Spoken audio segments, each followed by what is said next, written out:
اس کائنات کے بارے میں دیکھا جائے تو دو طرح کے نظریات جو ہے وہ پائے جاتے ہیں۔ ایک تو یہ کہ اس کائنات کو ہی خدا تسلیم کیا جاتا رہا ہے، یہ کہہ کر کہ اس میں جو مادہ ہے وہ ازل سے لے کر ابد تک ہے۔ اور دوسرا نظریہ اس کائنات کے بارے میں یہ ہے کہ اس کائنات کا خدا جو ہے وہ تصور کیا جاتا رہا ہے کہ یہ کائنات جو ہے یہ تخلیق شدہ شے ہے۔ اب ہم بات کرتے ہیں اس کے حوالے سے۔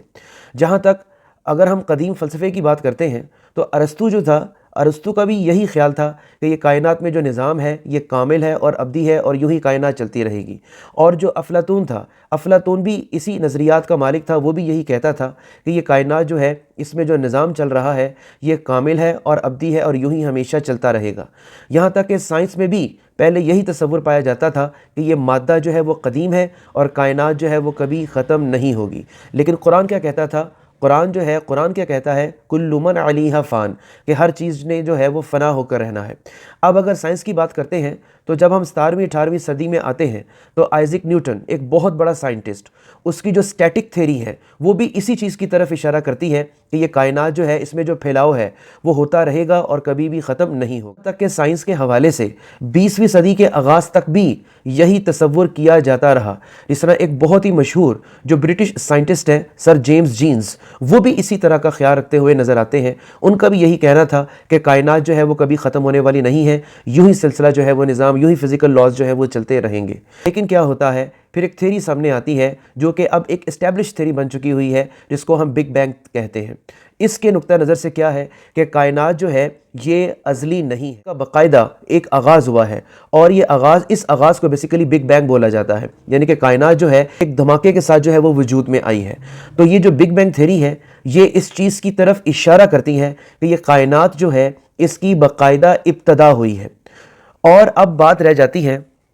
اس کی باقاعدہ ابتدا ہوئی ہے، اور ایک رف کیلکولیشن کے مطابق اس کائنات کی جو ابتدا ہوئی ہے وہ 13.8 بلین ایئرز اگو ہوئی ہے۔ لیکن اب سائنس خود اس چیز کو تسلیم کرتی ہے کہ کائنات کی ابتدا ہوئی ہے، اور یہ ایک لاجیکل بات ہے اور یہ ایک سائنٹیفک بات بھی ہے کہ جس چیز کی باقاعدہ ابتدا ہوتی ہے اس کا ایک باقاعدہ طور پر انجام بھی ہوتا ہے، اس کا ایک باقاعدہ طور پر اختتام بھی ہوتا ہے۔ یعنی کہ ایسا نہیں ہے کہ کسی بھی چیز کی باقاعدہ ابتدا تو ہوئی ہو، یعنی کہ کسی بھی چیز کی ابتدا تو ہوئی ہو لیکن اس کی کوئی انتہا نہ ہوئی ہو۔ اور جہاں تک اس کائنات میں چیزوں کا تعلق ہے، اس کائنات میں مخلوقات کا تعلق ہے، تو ہم موت کو بڑا کامن آبزرو کرتے ہیں کہ جتنے بھی نباتات ہیں ان کے اوپر بھی موت طاری ہوتی ہے، وہ ختم ہوتے ہیں، پھر دوبارہ نئے جو ہیں وہ نباتات اگاتے ہیں۔ جہاں تک حیوانات کا تعلق ہے ان کے اوپر بھی موت وارد ہوتی ہے، پھر وہ نسل جو ہے وہ اسی پروسیس سے گزرتی ہے، موت اور حیات کے پروسیس سے گزر رہی ہوتی ہے۔ یعنی کہ ہم موت کا ایک بڑا کامن مشاہدہ کر رہے ہوتے ہیں۔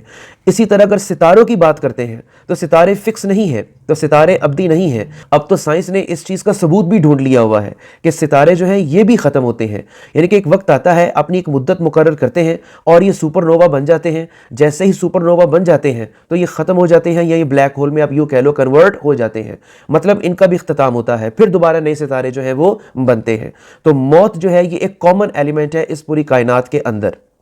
اب قرآن بھی تو یہی کہتا ہے کل من علیہا فان، کہ ہر چیز نے جو ہے وہ فنا ہو کر رہنا ہے۔ اب سوال یہ پیدا ہوتا ہے کہ کیا کائنات کے اندر چیزیں جو ہیں یہ تو موت اور حیات کے پروسیس سے گزر رہی ہیں، یہ تو ایک تغیر سے گزر رہی ہیں، کیا یہ کائنات جو ہے جو مسلسل ایکسپینڈ ہوتی جا رہی ہے کیا یہ بھی کسی نہ کسی دن ختم ہوگی؟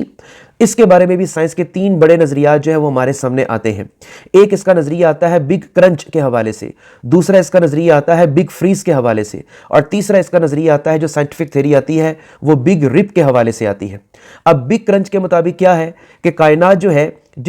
اس کا جو نقطہ آغاز تھا جہاں سے شروع ہوئی تھی، ایک وقت آئے گا کہ یہ شرنک ہو جائے گی، سگڑ جائے گی اور دوبارہ پھر اس نقطے میں یہ ضم ہو جائے گی، ختم ہو جائے گی۔ اور جہاں تک بگ فریز کا تعلق ہے جس کے اوپر بہت زیادہ کام ہو رہا ہے اس تھیری کے اوپر، اس کے مطابق یہ ہے کہ ایک وقت ایسا آئے گا کہ ہر چیز ٹھنڈی ہو جائے گی، اور اس وقت کیا ہوگا کہ ہر چیز غیر فعال ہو جائے گی، ان ایکٹیو ہو جائے گی، اور ہر چیز کا اختتام ہو جائے گا۔ اور تیسری تھیری جو میں نے کہی تھی وہ سائنٹیفک جس کے اوپر کام کیا جا رہا ہے وہ بگ رپ کے اوپر کام کیا جا رہا ہے کہ ایک وقت آئے گا کہ کائنات میں جتنی بھی چیزیں ہیں، یہ گیلیکسیز ہیں، یہ سٹارز ہیں، اور جتنے بھی ہمارے یہ پلانٹس ہیں، یہ ایک وقت آئے گا کہ ریزہ ریزہ ہو جائیں۔ اور اگر ان تینوں تھیری میں جو کامن پوائنٹس نکالا جائے وہ یہی ہے کہ تینوں تھیریز جو ہیں یہ کائنات کے اختتام کا ذکر کرتی ہوئی نظر آتی ہیں۔ تو یہی وہ بات ہے کہ جب اس کے بارے میں کہا جاتا تھا کہ یہ کائنات ازلی اور ابدی ہے، تب بھی قرآن کہتا تھا کل من علیہا فان، اور جب سائنس بھی یہ کہتی تھی کہ کائنات اب یوں ہی پھیلتی جائے گی، اس کا کبھی اختتام نہیں ہوگا، تب بھی قرآن کہتا تھا کل من علیہا فان۔ اور اب تو سائنس خود اس چیز کے اوپر کام کر رہی ہے کہ کس نہ کسی کہ ایک دن ایسا آئے گا جب ہر چیز جو ہے وہ لپیٹی جا چکی ہوگی۔ اور قرآن کیا کہتا ہے، اذا الشمس کورت واذا النجوم انکدرت وَإِذَا الْجِبَالُ سُجِّرَتْ، کہ ایک وقت آئے گا کہ جب یہ سورج لپیٹ دیا جائے گا، ایک وقت آئے گا کہ جب یہ ستارے جو ہے وہ بے نور ہو جائیں گے، اور ایک وقت آئے گا کہ جب پہاڑ جو ہے وہ ریزہ ریزہ ہو جائیں گے۔ اسی چیز کی طرف سورۃ القاریہ میں اشارہ کیا گیا ہے، القاریعۃ ما القاریعہ وما ادراک ما القاریعہ، کہ مطلب کہ ایک دن آئے گا کھٹکھٹانے والا، تو مطلب کس نہ کس طریقے سے کائنات کا اختتام جو ہے وہ ہونا ہے۔